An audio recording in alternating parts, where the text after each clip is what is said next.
Going once, going twice, sold! You're listening to the Property Pod. Today is how do you pick a real estate agent? Yes, so That can be a couple of different things. Agents are now probably better educated as well as to what properties are going to sell for. talking about it over coffee when we used to just catch up for coffee and not record it. You talk about it in a way that's accessible and easy to listen.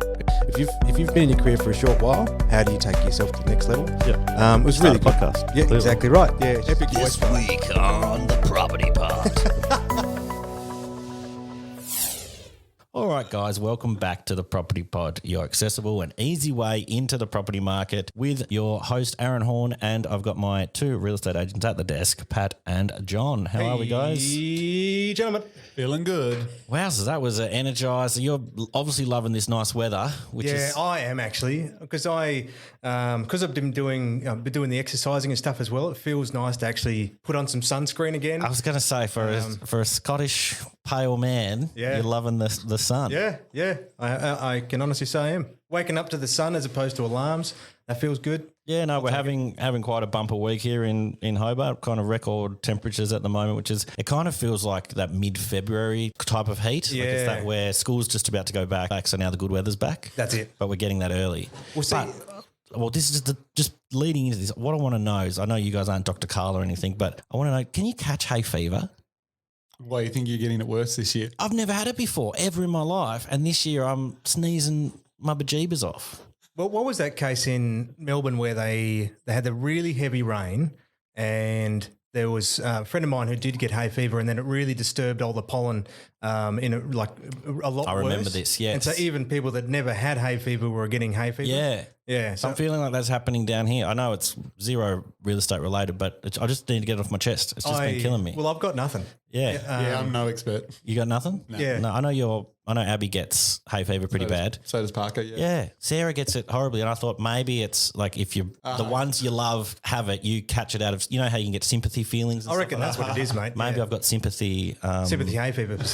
You never know. But mate, that makes sense to me. You never know. But look, it's been cracking weather down here. The real estate market has been going gangbusters. It's been kind of absolutely heaving. And Pat, you've got some news about 414. Yeah, new exciting name we've changed. Yeah. So the 414 real estate is now 414 Property Co. the Property Co. Yeah. So I decided it's about time, 15 years in operation. We've got the McGregors that have come on board and we thought, why not? Let's make a name change and try to freshen things up a little. Yeah, so it's amazing to look around. Like I know that you've been working on it and we've been working in the shadows a little bit on kind of just freshening up the brand and kind of bringing it to not like a modern, but I guess contemporary kind of version of, I know we discussed the idea of real estate feels like your dad's business or it feels like an old man kind of game, real estate, but company now is kind of based around, your property management department is bigger than your sales department.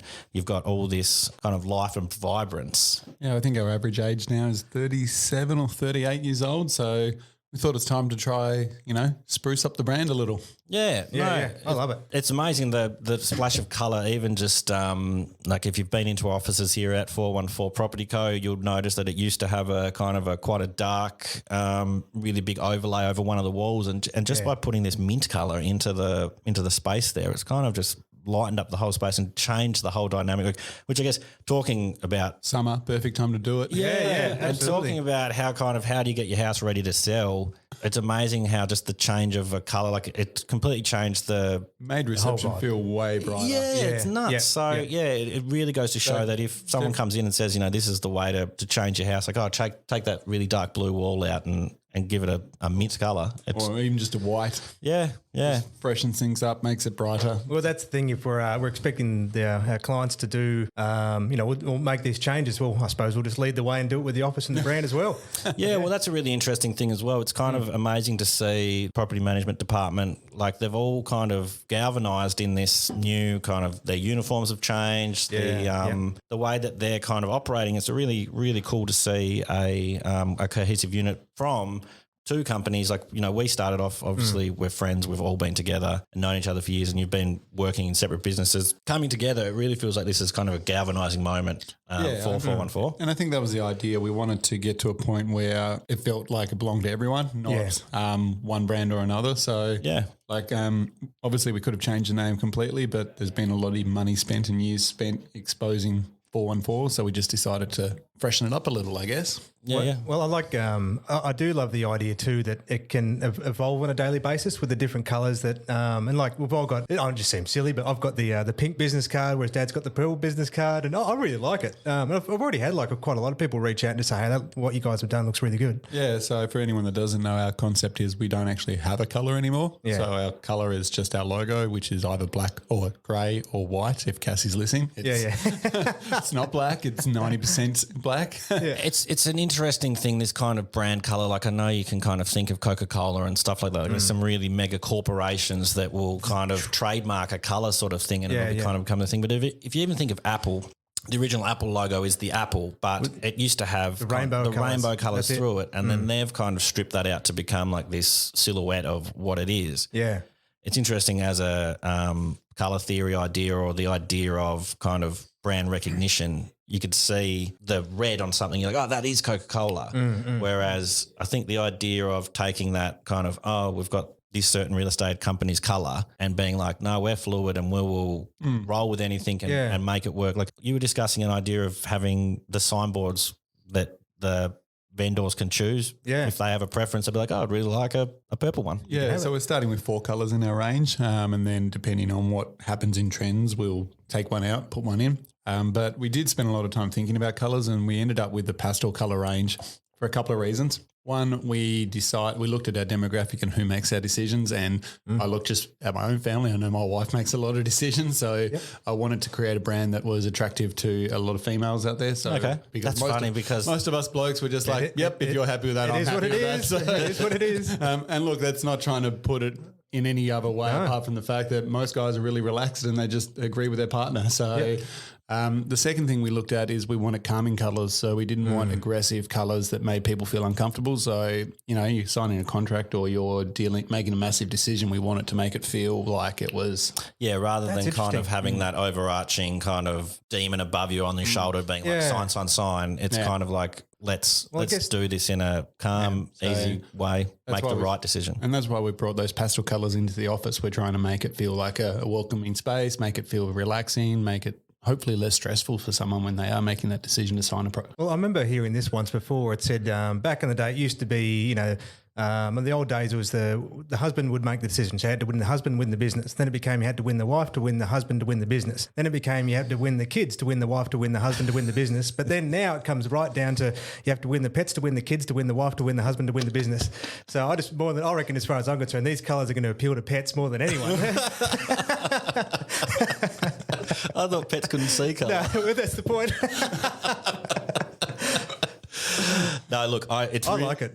It's really cool. It's actually, I feel like it's brought everyone together in the place, and there may have been kind of pushback on, I don't want the pink, I don't want the purple and stuff. And then there's always going to be kind of backwards and forwards on stuff like that. But it's really cool to see the 414 real estate grow kind of into your own place, Pat. Well, think too, like now with the property company entity to it, is that now we've got the property management sales, and now we're moving into commercial and strata management. So there's and media. So it's an exceptionally diverse company. Yeah, and I guess that's why we looked at property company rather than just real estate, because we're more than just real estate. Yeah, absolutely. We work with developers and development work. We look for subdivisions where we are in more than just selling houses or renting houses. So I think the word real estate probably just doesn't fit what we are anymore. We're a marketing company. We're a promotion business. There's so much more to us than just selling houses. Yeah. Yeah, well, you're flexible with your colours and you're flexible with your operations and what you do. So it's kind of a really good fit on that front. And I'll also sell T-shirts out the front if someone gives me some. I'd love to see that. Like, you know, when you go to a concert and you come out and there's those guys selling the bootleg T-shirts of like. I'm thinking about if someone comes into the office, I got to leave through the gift shop. Inspired for my trips to Disneyland. Well, speaking of people coming into the offices, we do have an open door. We've got a really nice setup in there now. Yeah, yep. And if you are out there listening and you were interested in just popping in and checking out. And leaving with a house. Or a T-shirt. Pop on in. We're always here. There's always someone about. We'll happily go through everything and come and check out our vibrant colours.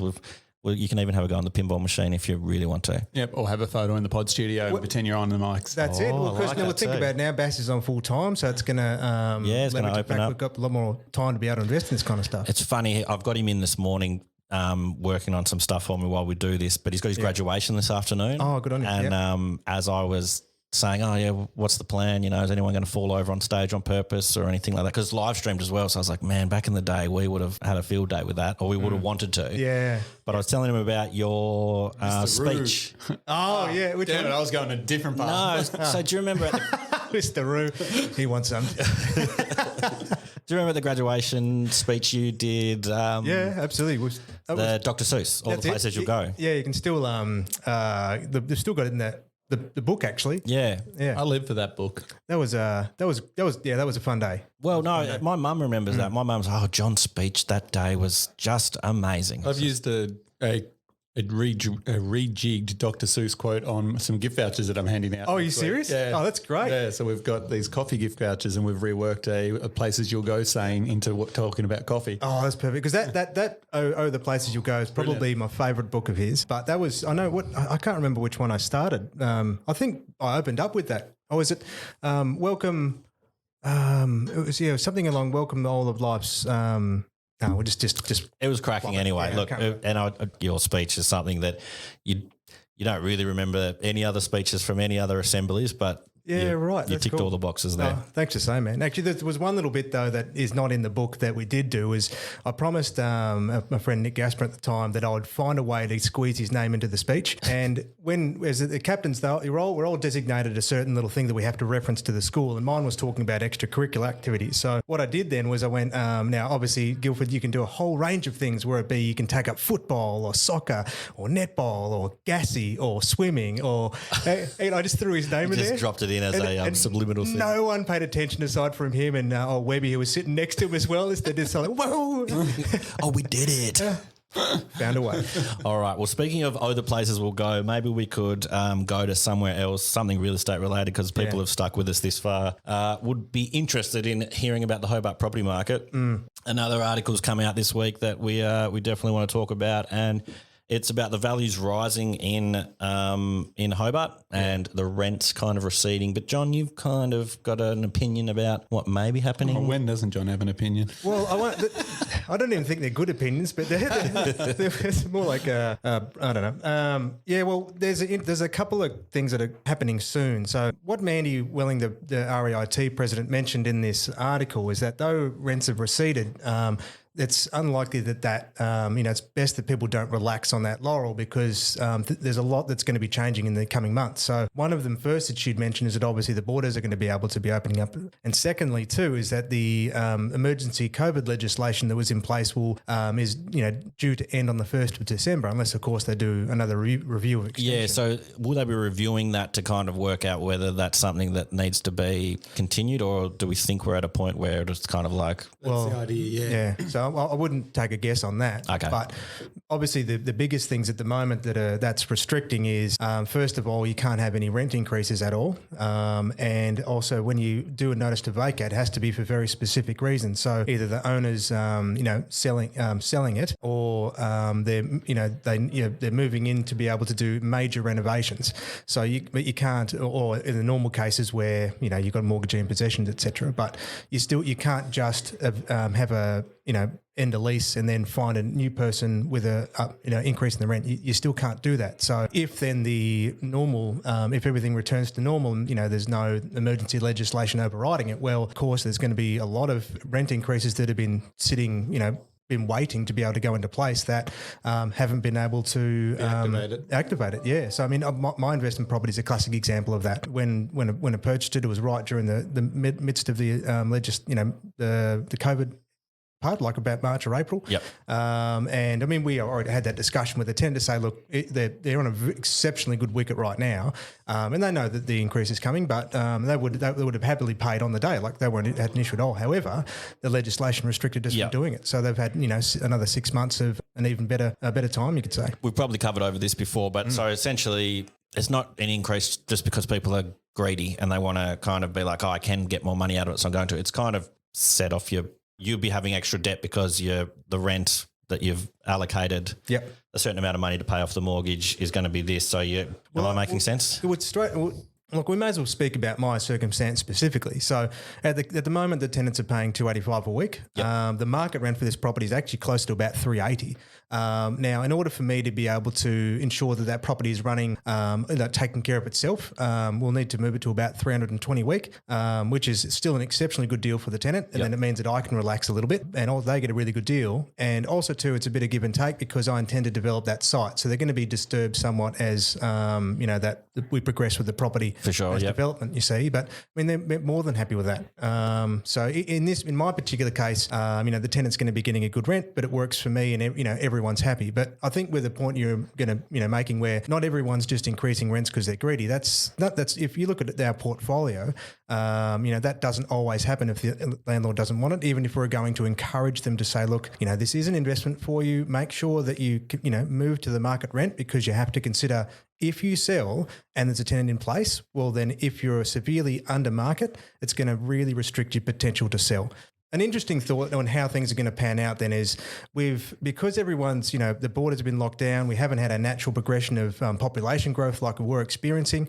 It's going to be really interesting to see then if the Airbnb markets start to come back on, and then obviously that'll have an effect back in the premium end of the markets, which most of those properties are within. Yep. And also too now, in normal sense, then are we still going to have a larger influx of pressure on properties again, like we were before COVID started? So if that's the case, well, of course, if we've got more supply than demand, well, yes, that'll have an upward pressure on rental prices. So it'll be interesting to see what happens after December 1st. Well, that's covered the rent part of the article. The bit that I really liked was the sales side of the article. Of course you did. Of course I don't you care about the did. rents. That's my wife's side of the thing. Yeah. But what I found was interesting was that Hobart prices are almost to Brisbane levels now, which is crazy. Yeah, no, this is bad for us because that means that our boy Simon Presley is not going to want to talk to us because we're going to be worth more than his city. Yeah, that's right. But actually, maybe he'll call us to ask. Yeah, yet he still has 2 AFL teams. Yeah, so it's very interesting. So the Hobart home values have climbed higher, edging closer to Brisbane. It's gone up to about 498, or what do we got here? Yeah, 498,000. So almost 500,000 is the medium dwelling value of which is nearly 40 grand higher than this time last year. So in 12, if you bought 12 months ago, you made $40,000 on your investment. Woo! Hot day. Well, it's crazy, isn't it? That even after through everything, the property prices have still been growing in Hobart. And didn't it say too is that, we actually had the second highest capital growth, but then further to that though is it 9.6, 9.8% in regional centres. So outside of Hobart, well then we've got, those regionals count for Launceston and Burnie and all those kind of larger cities as well, and they've actually seen the best growth. And I think that gentleman Tim Lawless, the chief economist of RP Data, is it then people are wanting to, because of everything that happened, they realise that there's a lot more flexibility to work from home, so they can start to look at areas that they otherwise wouldn't have. The idea of the way the CBD will work post all this and people being all on top of each other and the ability to work from home. Like, again, we've still got, I think, like the internet in Australia is ranked at like the 64th best in the world. It's terrible, yeah. It's horrible. So imagine if we'd invested in having really good internet ages ago and this was something that could have been done not because of a pandemic, but just because of the idea of the Aussie lifestyle is, you work a little bit just so you can get to the beach in the afternoon, like almost like the siesta idea of kind of like work hard at home and then play hard at work or whatever the reverse of that is. Yeah. But it would be really interesting if we were kind of all, living in these regional places rather than just being like, all right, let's be boom, boom, boom, right on top of the world, on top of each other. Yeah, well, and that's, I suppose the idea when you're living in the middle of a big CBD, you want to be, in the midst of the hustle and bustle. But most of the reasons why people move to Tasmania is because they don't want that. And that makes me, it was just like we were having a little thought bubble before we started. Well, he mentioned that, people want the lower density.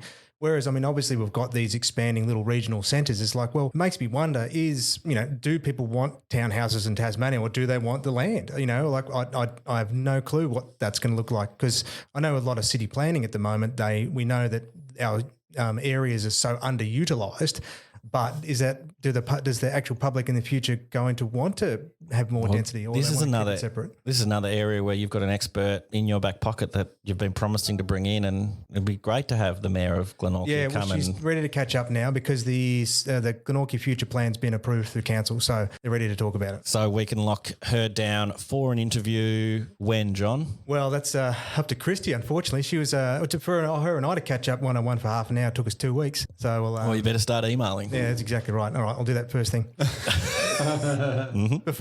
After we're finished, promise. Watch this space. Next Yeah. week we'll still be the same position. Yeah. Well, actually, next week I was going to try and get our boy Andrew Leggett to come back in from Rams. Did you guys see this stuff about the interest rate? It's like 0.25% or something. Yeah, so I don't. Again, this is something I texted him about it last night. I was like, mate, what does this mean for the future of my? Because I'm going through him for my home loan, and he's like, oh, what does it mean? And he's like, giving me this big thing, and I was like, Bro. bro, 1 sentence. yeah, Do I pay more or less? yeah. Answer one sentence. Yeah. Nothing. No, yeah, exactly. But I said, man, like, can you explain it to me? And he's like, oh, it's too in depth over text. So I said, well, is it worth talking about on the pod? He said, yeah, that's something we could probably arrange. So I'll try and get someone that actually knows, and they he's might be talking able to talk about what you were talking about before as well. So yeah, shout out to Andrew if you're listening, which I know you are. We're going to need your services next week, mate. So Come on back. keep your morning free for recording. Sounds good. They're good, gents. Yeah, look, so what we'll try and do is we'll get him in next week. I've got you on your Taskmaster. You've still got your 2 guests that you've been promising since day Yeah, one. I spoke with Luke and he said just send the different dates and him and Seals we'll put one in. Every Wednesday. Well, exactly, yeah. So he's got that information. You've sent him through every Wednesday from here on out. Well, and if he listens to today's as well.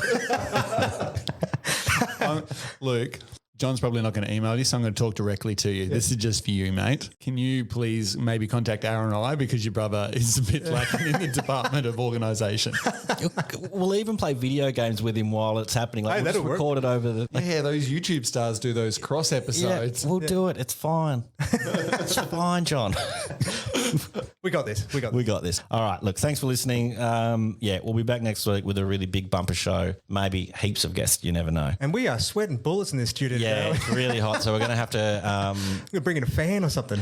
Yeah, we're going to have to leave today. But thank you done. guys. See yous. See ya. You have been listening to The Property Pod, produced and edited by 414 Media House in conjunction with 414 Real Estate and McGregor First National Propriety Limited. This podcast is general information only, and the thoughts and views expressed is the opinion of our panel, and listeners should always seek and use their own investigation into any topic we discuss to ensure they fully understand their own situation. It does not constitute and should not be relied on as purchasing, selling, financial or investment advice or recommendations, express or implied, and it should not be used as an invitation to take up any agent or investment services.